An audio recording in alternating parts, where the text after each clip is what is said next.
Chicago, Brandon Johnson. Thank you, Governor. Good afternoon, everyone. Good afternoon. Thank you, President Preckwinkle, Lieutenant Governor Stratton, for being here, and our Attorney General Raul, and to the members of the press. Today we stand here united as the state of Illinois, Cook County, and the city of Chicago to send a very clear message. We do not want or need military occupation in our city. We do not want or need militarized immigration enforcement in our city. We have been clear on that, and we will continue to take every single measure that we can to protect our people from these threats. However, I also want to be clear about this. There are measures that the federal government can take right now to help continue to drive down violence and crime in our city. We need the federal government to stop the endless flow of guns into our state and into our city. Chicago police officers have taken more than 24,000 guns, illegal guns, off the streets of Chicago since I've taken office. Over 24,000 illegal guns taken off the streets of Chicago since I've been in office. They have worked hard every single day to make our city safer, and they've made historic progress. However, we will never be able to end gun violence in Chicago as long as the president continues to allow tens of thousands of guns to be trafficked into our state and our city. The vast majority of guns do not come from Chicago. They are not made in Cook County. They are not bought in the state of Illinois. These guns come from red states. They are coming from Indiana. They are coming from Mississippi. They are coming from Louisiana. And that is the harsh reality, whether Republicans like it or not. Occupying our city will do nothing to solve this problem. No matter how much work we do or how hard we work, whether it's expanding our Detectives Bureau, investing in community violence intervention, and addressing the root causes of crime, none of it will ever be enough until the president decides to end the mass trafficking of guns in our city. For every gun that the Chicago Police Department fights to get off the streets, 2 or 3 more new guns come into our city. Chicago will continue to have a violence problem as long as red states continue to have a gun problem. Shootings will continue as long as this presidential administration continues to put politics over people. We have sued Glock over their semi-automatic guns that are easily converted into automatic weapons with switches. We have taken down gun stores in Indiana that illegally sell thousands of guns to traffickers who move them into Chicago. But whatever we shut down, and whenever we do this, another one pops up. The governor has worked extremely hard to strengthen our gun control laws across our state.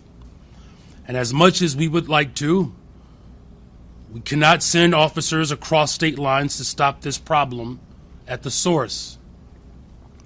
We only have jurisdiction over our own city. The governor only has jurisdiction over our state lines. It is the role, more importantly, the responsibility of the federal government and the president to stop the trafficking of weapons across state lines. For every shooting in Chicago, there is a gun trafficker in Mississippi making money. There is a gun trafficker in Louisiana profiting off of our pain.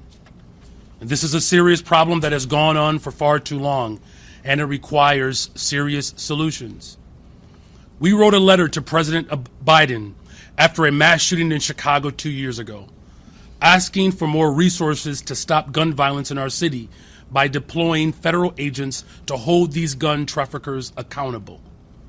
President Biden responded with more resources and stronger enforcement, and that alone had a significant impact on gun violence in our city.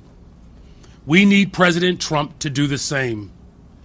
Instead of using militarized ICE agents to terrify our communities here in Chicago instead of sending in Border Patrol to our city to detain mothers and fathers who have called Chicago their home for decades, working class people who pay their taxes and make our communities stronger. They should direct those resources to taking down gun traffickers so that we can finally put a stop to the violence. If the Chicago Police Department had a fighting chance, we could end gun violence in Chicago. But as long as this president allows hundreds of thousands of guns to come into our city, we will always be fighting an uphill battle. And so our call to the president and to his fellow Republicans who want to weaponize the tragedy of gun violence, the Republicans who want to use the pain of families who have lost loved ones to shootings, and who want to use our city as a punching bag.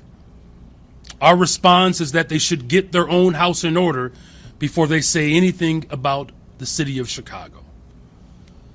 We have done tremendous work with the Bureau of Alcohol, Tobacco, Firearms, and Explosives, ATF in Chicago. On August 4th, ATF worked with the Chicago Police Department to take 171 guns off the streets in just one action. They took 64 machine gun switches.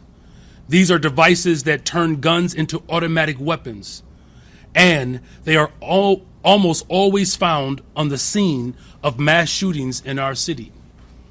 These guns are linked to shootings and homicides in Chicago going all the way back to 2017, including the killing of a 14-year-old boy.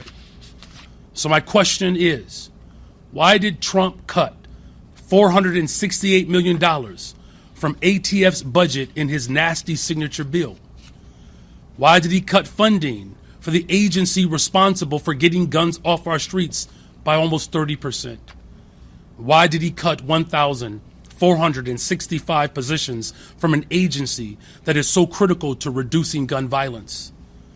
They cut funding from the agency that is actually stopping gun traffickers so they could increase funding for ICE and Border Patrol. I'm going to repeat that again so that it sinks in. Trump gutted the agency that actually catches gun traffickers just so that he could hand money to ICE and Border Patrol. This president doesn't care about gun violence. He just wants his own secret police force that will do publicity stunts whenever his poll numbers are sinking, whenever his jobs report shows a stagnating economy, whenever he needs another distraction from his failures. That's what this is about. The Trump administration continues to try to use the real pain and loss of gun violence victims as a pretext for expanding his own power.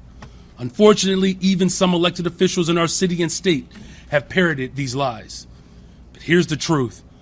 Donald Trump is the last person in America who cares about families on the south and west side of Chicago, those who are dealing with violence on a regular basis. He's the last person. The thought doesn't even cross his mind. If he did, he wouldn't have cut $800 million from violence prevention organizations. These are funds that would have gone towards organizations on the south and west side who are on the front lines driving down gun violence. He wouldn't have cut $468 million from ATF. He wouldn't be sending ICE and Border Patrols to Chicago. He would be sending ATF agents to Mississippi. He would be sending these agents to Indiana. He's worried about the wrong border. We don't have an immigration crisis in Chicago. We have a gun crisis, and the president could care less about the real solutions. In closing, violence in Chicago is not because we have too many immigrants. It's because we have too many guns. So our message to Trump continues to be the same.